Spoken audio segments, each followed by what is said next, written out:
우리의 인생은 왜 이렇게 고통과 어려움이 많은 걸까요? 조금 살만하다고 생각했는데도 살다 보면 이런저런 일들이 참 많고 또 마음이 편치 않은 경우가 적지 않습니다. 그런데 그걸 아시나요? 독일의 유명한 철학자죠. 쇼펜하우어는 오히려 우리에게 묻습니다. 당신의 인생이 왜 힘들지 않아야 한다고 생각하냐고요. 그러게요. 우리는 인생이 얼마나 더 수월하길 바라는 걸까요? 우리의 삶이 고통스럽다는 게 너무 힘들다고 여겨져서 이런 생각을 자꾸 하게 되는 것일까요?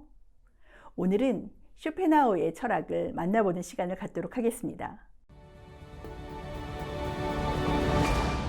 안녕하세요. 이 교수의 책과 사람 크리에이터 서울대학교 인류학과 이현정 교수입니다.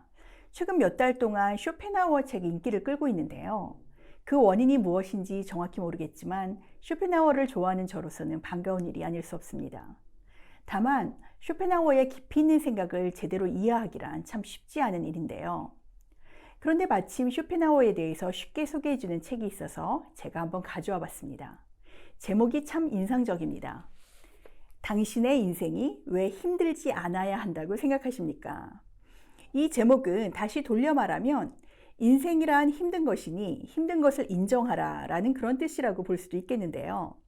그럼 오늘 한번 쇼펜하우어의 사상 속으로 함께 들어가 보실까요? 쇼펜하우어는 독일의 철학자입니다. 독일하면 철학자들의 나라로 유명하죠. 칸트와 헤겔, 그리고 마르크스와 니체, 모두 독일의 대표적인 철학자입니다. 이들은 모두 18세기와 19세기 초반까지 활동했어요. 쇼펜하우어는 아시다시피 비관적이고 염세적인 관점을 가진 철학자인데요. 그렇지만 삶에 대한 매 순간의 충실성을 강조했고 스스로도 참 오래 살았습니다. 18세기 후반에 태어나서 19세기 후반까지 향년 72세로 세상을 떠났고 여러 저서를 남겼는데요. 그 중에 대표적인 저서는 아무래도 그가 젊을 때 쓴 의지와 표상으로서의 세계가 아닐까 합니다. 이 책은 의류 출판사에서 번역이 되어 있고요. 그렇지만 번역본이라고 해도 만만치 않은 책입니다.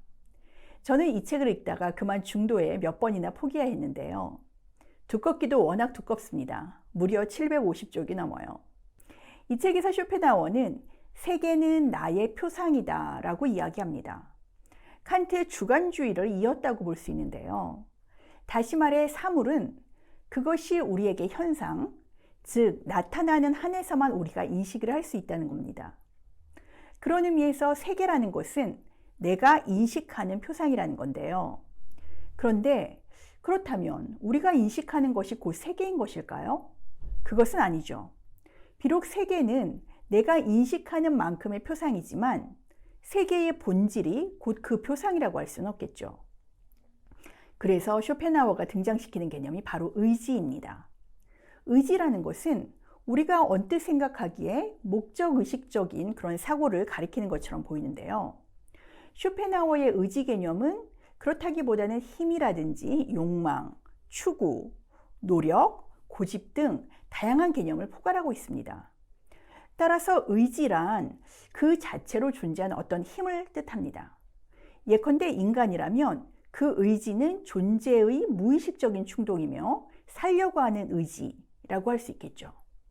그런 의미에서 쇼펜하우어가 말하는 의지는 반드시 원인이나 목적이 있는 것이 아니고 마치 세계가 궁극적으로 맹목적이고 비인격적인 의지에 의해서 추동되듯이 인간의 신체도 그 자체로 삶의 맹목적 의지를 갖는다는 것이죠. 그런데 이처럼 표상을 통해서 의지가 스스로를 드러내게 되는데 그 과정에서 고통이 출현합니다. 아까 세상이 표상이라고 했잖아요. 그런데 의지가 자기를 실현하려는 것, 즉 삶의 현상 속에서 그것이 순조롭게 이루어진다는 보장은 없기 때문에 고통은 필연적으로 나타나게 됩니다.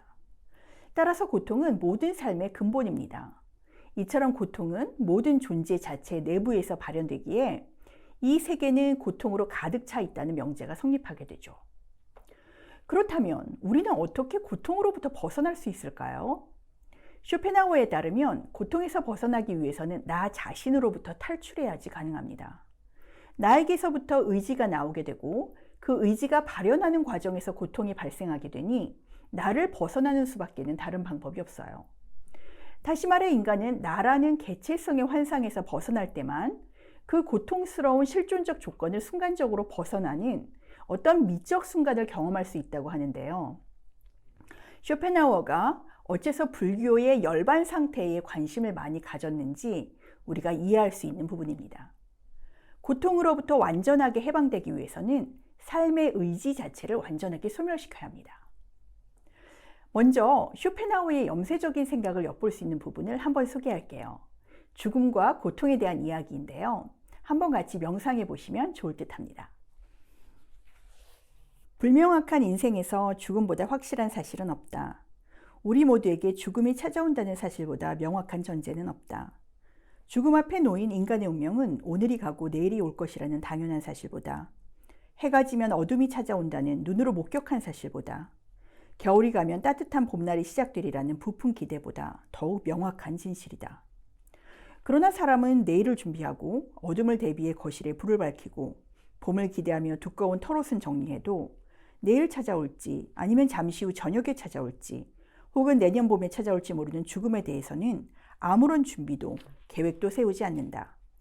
우리는 항상 죽음을 떠올려야 한다. 그것이 우리에게 삶이 허락된 이유임을 깨달아야 한다. 우리는 죽기 위해 태어난 자들이다. 우리가 할 수 있는 죽음의 준비는 오직 이것뿐이다. 더 나은 삶을 살려고 노력하는 것.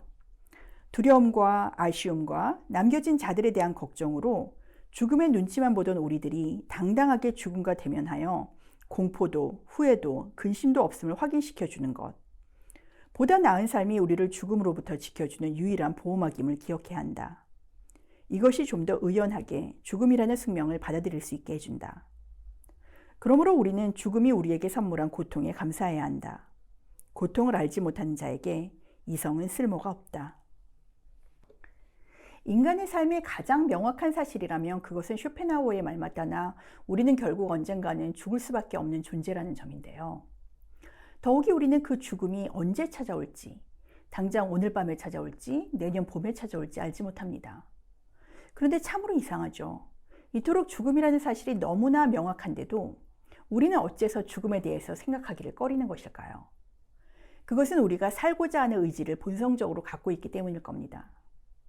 그러나 우리 인간은 동물과 다른 존재입니다. 즉 본성만으로 살아가는 존재가 아니라 이성을 가지고 있고 사유를 하는 동물이라는 거죠. 따라서 쇼펜하우어는 말합니다.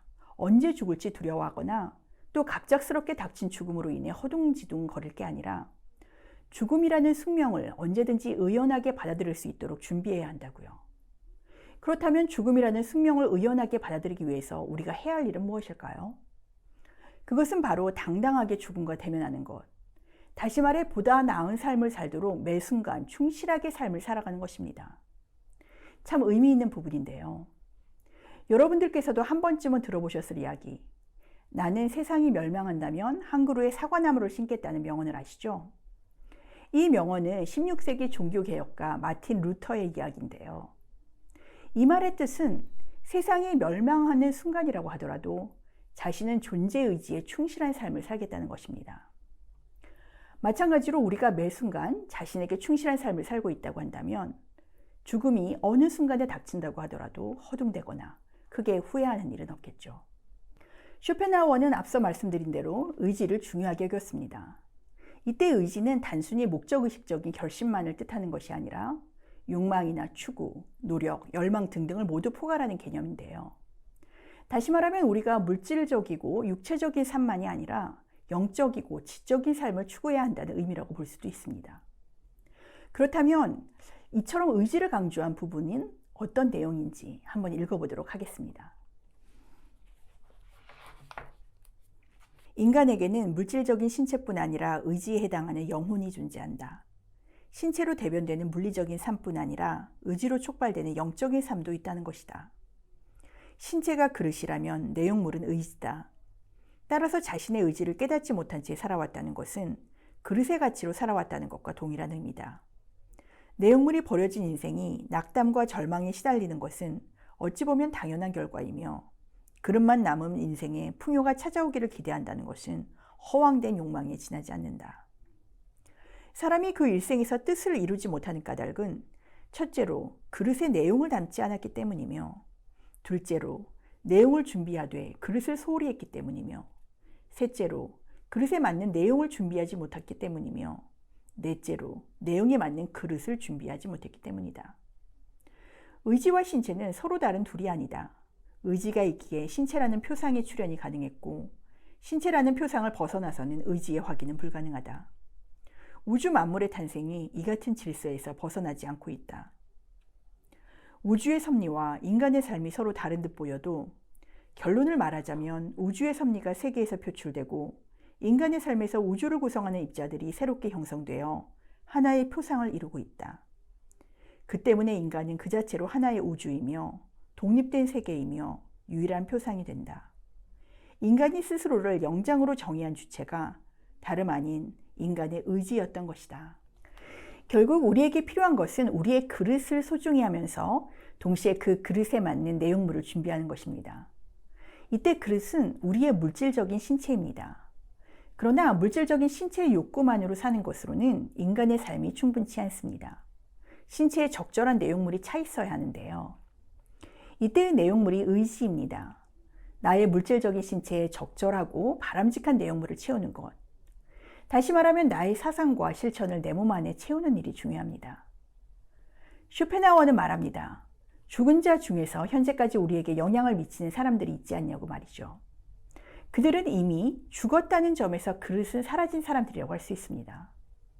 그러나 그들의 사상, 실천, 말 속에서 우리는 여전히 그들이 살아있다라고 생각하죠. 이처럼 인간은 물질적인 신체인 그릇도 중요하지만 그 그릇에 어떠한 내용, 즉 사상과 실천을 담고 살아가느냐가 매우 중요하다고 할 수 있겠습니다. 제가 좀 심각한 내용을 중심으로 이야기를 나누었는데요. 이 책은 사실 그렇게 어렵지 않고 아주 쉽고 재밌는 내용도 많이 포함하고 있습니다. 제가 이 책을 읽으면서 맞다 하고 무릎을 탁 치면서 공감했던 부분이 있었는데요. 그 부분을 한번 읽어보도록 하겠습니다.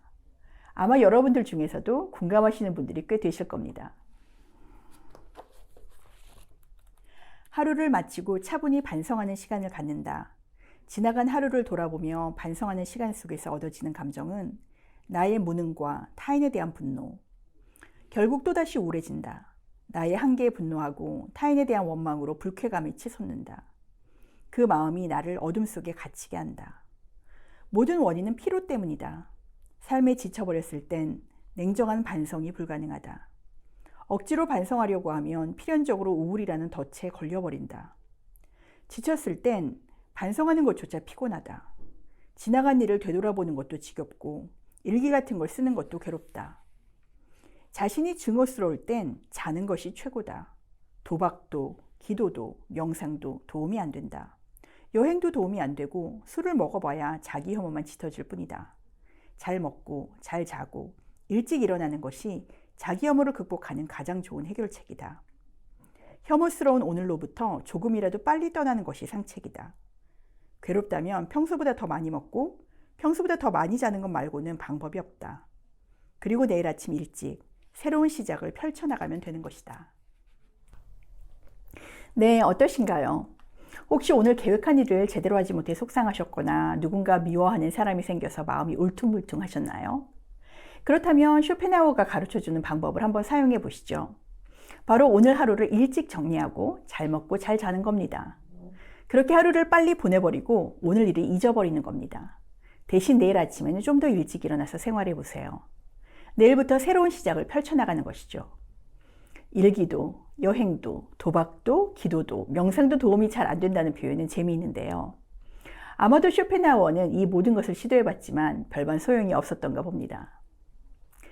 네, 오늘은 간만에 철학적인 내용으로 이야기를 나눠보았는데요. 어떠셨는지요? 철학이 재미없고 따분한 것만은 아닙니다.